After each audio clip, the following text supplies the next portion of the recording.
Happy Thursday, guys. I just wanted to have a few announcements before Friday. If you did the lesson on Wednesday, then you did hear correctly that there would be no new lessons for the remainder of the week. We would just be practicing everything we've done Monday, Tuesday, and Wednesday. So for today, we're going to just be practicing comparing fractions with either the same denominator or the same numerator.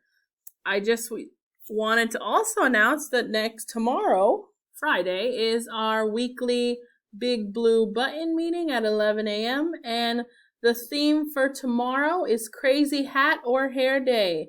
If you want to participate, it's not mandatory, but it's just fun stuff to do so we can see each other again on a weekly basis. You can wear a crazy hat. It doesn't even have to be a crazy hat. It could be your favorite hat. You can do your hair crazy and just so all your friends can see you. And that is at 11 a.m. That's her Big Blue Button. I will have it in the conference tab on Canvas.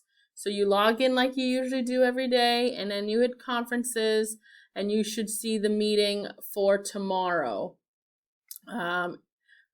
That's pretty much for the announcements. I hope you have a good Thursday, and I will see you guys Friday.